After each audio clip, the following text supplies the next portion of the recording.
Loan. അപ്പോൾ നമ്മൾ last ക്ലാസ്സിൽ എന്തായിരുന്നു പഠിച്ചത്? ടൈൽസിന്റെ മാനുഫാക്ചറിങ് എങ്ങനെയാണെന്ന് പഠിച്ചു. പിന്നെ ഒരു ഗുഡ് ക്വാളിറ്റി ടൈലിന്റെ പ്രത്യേകതകൾ എന്തൊക്കെയാണെന്നും നോക്കി. അപ്പോൾ ഇനി ഈ ഒരു ലെക്ചറിൽ നമ്മൾ നോക്കുന്നത് ടെസ്റ്റിംഗ് ഓഫ് ടൈൽസ് ആണ്. ടൈൽസിന്റെ ടെസ്റ്റിംഗ്. നമ്മൾ റൂഫിംഗ് ടൈൽസും ഉണ്ട്, ഫ്ലോറിംഗ് ടൈൽസും ഉണ്ടെന്ന് പറഞ്ഞു അല്ലേ? റൂഫിംഗ് ടൈൽസ് ആണെങ്കിൽ നമ്മൾ അതിന്റെ ട്രാൻസ്ഫർ സ്ട്രെങ്തിനും വാട്ടർ അബ്സോർപ്ഷൻ ടെസ്റ്റുമാണ് നമ്മൾ അതിൽ മെയിൻ ആയിട്ട് ടെസ്റ്റ് ചെയ്യുന്നത്. റൂഫിംഗ് ടൈൽസ് ഏതൊക്കെയാണ് ടെസ്റ്റ് ചെയ്യുന്നത്? ട്രാൻസ്ഫർ സ്ട്രെങ്തും വാട്ടർ അബ്സോർപ്ഷൻ. എന്നാൽ ഫ്ലോറിംഗ് ടൈൽസ് ആണെങ്കിൽ they are to be tested for impact load apart from the strength and water absorption. സ്ട്രെങ്തും വാട്ടർ അബ്സോർപ്ഷൻ കൂടാണ്ട് ഇമ്പാക്ട് ലോഡ് ടെസ്റ്റും എന്ത് ചെയ്യണം? ഫ്ലോറിംഗ് ടൈൽസിന്റെ കേസിൽ നമുക്ക് ടെസ്റ്റ് ചെയ്യാനായിട്ടുണ്ട്. ഓക്കെ, അപ്പൊ നമ്മൾ നോക്കുന്നത് എന്താണ് ട്രാൻസ്ഫർ സ്ട്രെങ്ത് ടെസ്റ്റ്, അതെങ്ങനെയാണ് നമ്മൾ ടെസ്റ്റ് ചെയ്യുന്നത് എന്നൊക്കെയാണ് നമ്മൾ പഠിക്കാൻ പോകുന്നത്. ഓക്കെ, അപ്പൊ അത് പഠിക്കാനായിട്ട് നമ്മുടെ transfer strength test. Transfer strength test നമ്മൾ ടെസ്റ്റ് ചെയ്യുന്നത് ആസ് പെർ IS 2690 വെച്ചിട്ടാണ് നമ്മൾ ട്രാൻസ്ഫർ സ്ട്രെങ്ത് ടെസ്റ്റ് നമ്മൾ എന്ത് ചെയ്യുന്നത്? ടെസ്റ്റ് ചെയ്യുന്നത്. ഓക്കെ, ആദ്യം ഞാൻ എന്ത് ചെയ്യണം? ട്രാൻസ്ഫർ സ്ട്രെങ്ത് ടെസ്റ്റ് ചെയ്യാനായിട്ട് ആദ്യം എന്ത് ചെയ്യണമെന്ന് വെച്ചാൽ ഞാൻ എൻ്റെ ടൈലിനെ എന്ത് ചെയ്യണം? Immerse in water. എവിടെ ചെയ്യണം? വാട്ടറിൽ എന്ത് ചെയ്യണം? ഇമേഴ്സ് ചെയ്യണം. ഇൻ വാട്ടറിൽ ഇമേഴ്സ് ചെയ്യുക. എത്ര സമയം ഇമേഴ്സ് ചെയ്യണമെന്ന് ചോദിച്ചാൽ ഫോർ 24 hours. 24 hours എന്ത് ചെയ്തു? വാട്ടറിൽ ഇമേഴ്സ് ചെയ്തു.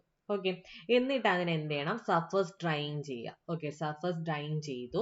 എന്നിട്ട് അതിനെ ഒരു വുഡ് ബിയറേഴ്സിന്റെ എന്താണ്? Wood bearers. ഓക്കെ, വുഡ് ബിയറേഴ്സിന്റെ എന്താണ് റൗണ്ടഡ് എഡ്ജസിൽ എന്ത് ചെയ്യണം? ഈ ടൈലിനെ പ്ലേസ് ചെയ്യുക. എന്നിട്ട് എന്ത് ചെയ്യണം? ഇതിലേക്ക് ഞാൻ ലോഡ് അപ്ലൈ ചെയ്യുക. ലോഡ് അപ്ലൈ ചെയ്തു. ആൻഡ് ലോഡ് അപ്ലൈ ചെയ്യുന്നത് എങ്ങനെയാണ്? ലോഡ് അപ്ലൈ ചെയ്യേണ്ടത് along the center line. Okay, along the center line at right angles to the length of the tile. Okay, അപ്പോൾ along center line at right angles to the length of the tile നമ്മൾ എന്ത് ചെയ്യണം? Load apply ചെയ്യുക. Okay, ഇനി എന്നിട്ട് എന്ത് ചെയ്യണം? നമ്മൾ അവിടുത്തെ ബ്രേക്കിംഗ് ലോഡ് എന്താണ് നമ്മൾ നോട്ട് ചെയ്യേണ്ടത്? അവിടുത്തെ ബ്രേക്കിംഗ് ലോഡ് എത്രയാണെന്ന് നോട്ട് ചെയ്യുക. ഓക്കെ, ബ്രേക്കിംഗ് ലോഡ് ഞാൻ നോട്ട് ചെയ്തു. ഇനി ഇവിടെ റേറ്റ് ഓഫ് ലോഡിംഗ് ഇമ്പോർട്ടൻ്റ് ആണ്. ട്രാൻസ്ഫർ സ്ട്രെങ്ത് ടെസ്റ്റിൽ നമ്മൾ എന്തുമാത്രം റേറ്റ് ഓഫ് ലോഡിംഗ് ആണ് കൊടുക്കുന്നതെന്ന്. ഓക്കെ, റേറ്റ് ഓഫ് ലോഡിംഗ് എന്ന് പറഞ്ഞാൽ it should be equal to 450 to 550 newton per minute. Okay, 450 to 550 newton per minute ആണെന്ന് പറഞ്ഞാൽ റേറ്റ് ഓഫ് ലോഡിംഗ് എന്ന് പറയുന്നത്. ഓക്കെ, ഇനി നമുക്ക് ഇവിടെ ഫ്ലെക്സുറൽ സ്ട്രെങ്ത് കണ്ടുപിടിക്കാനായിട്ട് ഒരു ഇക്വേഷൻ ഉണ്ട്. എന്താണ്? ഫ്ലെക്സുറൽ സ്ട്രെങ്ത് ഈക്വൽ ടു ഫ്ലെക്സുറൽ സ്ട്രെങ്ത് കണ്ടുപിടിക്കുന്ന ഇക്വേഷൻ എന്ന് പറയുന്നത് 1.5 WL ഡിവൈഡഡ് ബൈ BT². ഇതിൽ W എന്ന് പറഞ്ഞാൽ ബ്രേക്കിംഗ് ലോഡ്. നമ്മൾ ബ്രേക്കിംഗ് ലോഡാണ് നമ്മൾ നോട്ട് ചെയ്യുന്നത് പറഞ്ഞു അല്ലേ? അപ്പോൾ ബ്രേക്കിംഗ് ലോഡാണ് നമ്മുടെ W എന്ന് പറയുന്നത്.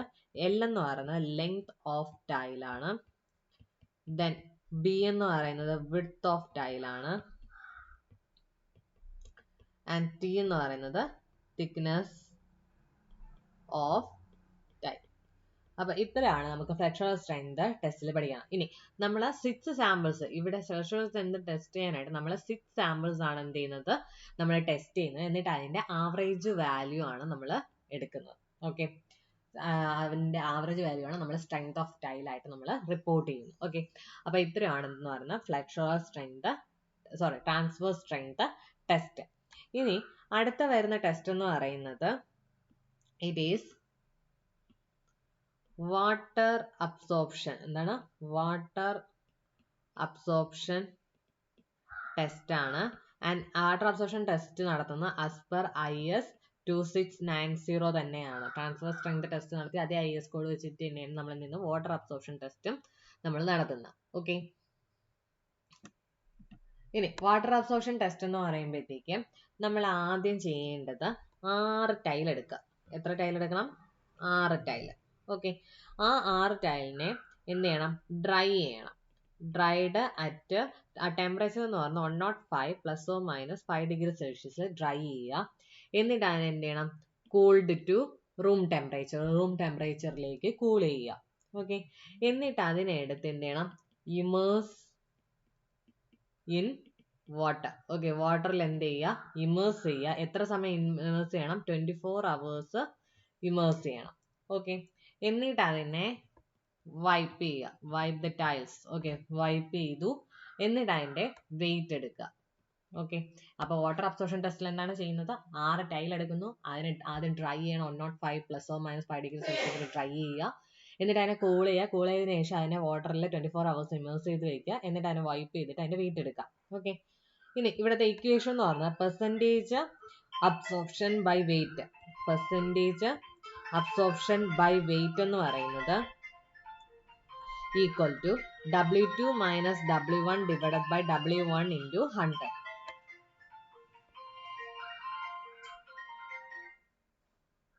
ഓക്കെ, അപ്പൊ പെർസെൻറ്റേജ് അബ്സോർപ്ഷൻ ബൈ വെയിറ്റ് എന്ന് പറഞ്ഞാൽ എത്രയാണ്? W2 minus W1 divided by W1 into 100. ഇതില് W1 എന്ന് പറഞ്ഞാൽ എന്താണ്? നമ്മുടെ weight of over dry tile. Over dry ചെയ്ത ടൈലിന്റെ വെയിറ്റ് ആണ് W1. അതായത് ഇവിടെ നമ്മൾ ഡ്രൈ ചെയ്തതിന് ശേഷം എടുക്കുന്ന വെയിറ്റ്. ഓക്കെ, ഡ്രൈ ചെയ്ത് കൂൾ ചെയ്തിട്ട് നമ്മൾ എടുക്കുന്ന വെയിറ്റ് ആണ് W1 എന്ന് പറയുന്നത്. ഓക്കെ, ഇനി W2 എന്ന് പറഞ്ഞാലോ weight of immersed specimen. Immerse ചെയ്തതിന് ശേഷം, വാട്ടറിൽ ഇമേഴ്സ് ചെയ്തതിന് ശേഷമുള്ള വെയിറ്റ് ആണ് എന്താണ്? W2 എന്ന് പറയുന്നത്.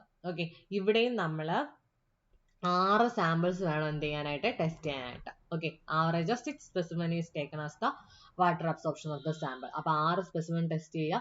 എന്നിട്ട് അതിന്റെ എല്ലാം ആവറേജ് ആണ് നമ്മൾ വാട്ടർ അബ്സോർപ്ഷൻ ആയിട്ട് എടുക്കുന്നത്. ഇനി നമുക്ക് ലാസ്റ്റ് ആയിട്ട് പഠിക്കാനുള്ള ഒരു ടെസ്റ്റ് എന്ന് പറഞ്ഞാൽ ഇറ്റ് ഈസ് ഇമ്പാക്ട് ടെസ്റ്റ്. ഏതാണ്? Impact test. അപ്പൊ ഇമ്പാക്ട് ടെസ്റ്റിന്റെ IS കോഡ് എന്ന് പറഞ്ഞാൽ IS 1478 ആണ്. എന്താണ്? IS 1478 ആണെന്ന് പറയുന്നത് നമ്മുടെ ഇമ്പാക്ട് ടെസ്റ്റിന്റെ IS കോഡ് എന്ന് പറയുന്നത്. ഓക്കെ, ഇനി ഇമ്പാക്ട് ടെസ്റ്റിന്റെ അപ്പാരറ്റസ് എന്ന് പറയുന്നത് consist of an upright stand fixed to a heavy base. എന്തുണ്ട്? ഒരു അപ്രൈറ്റ് ആയിട്ടുള്ള സ്റ്റാൻഡ് ഉണ്ട്. അതെന്ന് പറയുന്നത് fixed to a heavy base. ഒരു ഹെവി ബേസിൽ ഫിക്സ് ചെയ്തിട്ടുണ്ട്. ഓക്കെ, എന്നിട്ട് അതിലൊരു ആം ഉണ്ട്. There is an arm with jaw. ഒരു ജോ ഉള്ള ഒരു ആം ഉണ്ട് which can be clamped to the upright stand. അതെന്ന് പറയുന്നത് അപ്രൈറ്റ് സ്റ്റാൻഡിൽ എന്ത് ചെയ്തിട്ടുണ്ട്? ക്ലാമ്പ് ചെയ്തിട്ടുണ്ട്. ഓക്കെ, അപ്പോൾ ഈ ജോയ്ക്ക് can hold a steel ball. Okay, അതിൽ ഒരു സ്റ്റീൽ ബോളിനെ ഹോൾഡ് ചെയ്യുന്നുണ്ട്. അതിന്റെ ഡയമീറ്റർ എന്ന് പറയുന്നത് 35 mm ഡയമീറ്റർ ആണ്. അതിന്റെ വെയിറ്റ് എന്ന് പറയുന്നത് 170 gram ആണ്. ഓക്കെ, എന്നിട്ട് ടൈൽ സ്പെസിമെൻ എന്ന് പറയുന്നത് ഈസ് ഓവൻ ഡ്രൈഡ്. എന്നിട്ട് ടൈൽ സ്പെസിമെൻ എന്ത് ചെയ്യണം? ടൈലിനെ ഓവൻ ഡ്രൈ ചെയ്യുക.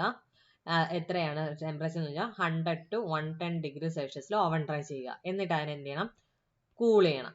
Okay, cooled to room temperature. എന്നിട്ട് ഈ സ്പെസിമെനെ എന്ത് ചെയ്യണം? പ്ലേസ് ചെയ്യുക, ഹൊറിസോണ്ടലി പ്ലേസ് ചെയ്യുക with its face upwards over a 25 mm thick rubber sheet. ഒരു 25 mm thick റബ്ബർ ഷീറ്റിന്റെ പുറത്തായിട്ട് ഈ സ്പെസിമെൻ വയ്ക്കുക. എന്നിട്ട് അതിൽ എന്ത് ചെയ്യണം? The file is place such that the ball is released from the jaw. അപ്പൊ എന്നിട്ട് എന്ത് ചെയ്യണം? ബോൾ അതിൽ നിന്ന് ജോയിൽ നിന്ന് റിലീസ് ചെയ്യുക. ഇതെന്ന് പറഞ്ഞാൽ ടൈലിന്റെ മിഡിലായിട്ട് ഫോൾ ചെയ്യും. എന്നിട്ട് first the ball is released from A height of 75 mm. Okay, first ball എന്ന് പറയുന്നത് ബോൾ ഈസ് റിലീസ്ഡ്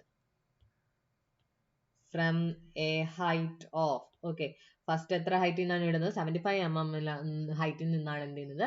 ബോൾ വിടുന്നത്. മാക്സിമം ഹൈറ്റ് ഓഫ് റിലീസ് എന്ന് പറയുന്നത് ബോൾ എന്ന് പറയുന്നത് നമ്മൾ നോട്ട് ചെയ്യുക. ആവറേജ് ഓഫ് 3 ടെസ്റ്റ് എന്ന് പറയുന്നത് നമ്മൾ റിപ്പോർട്ട് ചെയ്യുക. ഓക്കെ, അപ്പൊ ഇതാണെന്ന് പറഞ്ഞാൽ ഇമ്പാക്ട് ടെസ്റ്റ്. ഇതിലധികം നമുക്ക് പഠിക്കാനില്ല. ജസ്റ്റ് അതിൽ യൂസ് ചെയ്യുന്ന സ്റ്റീൽ ബോളിന്റെ ഡയമീറ്റർ, അതിന്റെ വെയിറ്റ്, പിന്നെ ടൈൽ എത്രയിലാണ് ഓവൻ ഡ്രൈ ചെയ്യുന്നത്, ഇതൊക്കെ മാത്രമേ ഇതിനകത്ത് നമുക്ക് അറിയേണ്ടതായിട്ടുള്ളൂ. ഓക്കെ, അപ്പൊ ഇത്രയേ ഉള്ളൂ നമുക്ക് ടൈൽസ് എന്നുള്ള പോർഷൻ. വേറെ ഇതിനേക്കാളും കുറച്ചുകൂടി ഡീറ്റെയിൽ ആയിട്ട് എവിടെന്നെങ്കിലും എനിക്ക് കിട്ടുവാണെങ്കിൽ ഞാൻ അതും കൂടി നിങ്ങൾക്ക് ഷെയർ ചെയ്യാം കേട്ടോ. അപ്പോൾ ഇപ്പോൾ എൻ്റെ കയ്യിലുള്ള ടെസ്റ്റിൽ നിന്നും എനിക്ക് ഇത്രയാണ് പറഞ്ഞു തരാൻ പറ്റുന്നത്. Okay, thank you.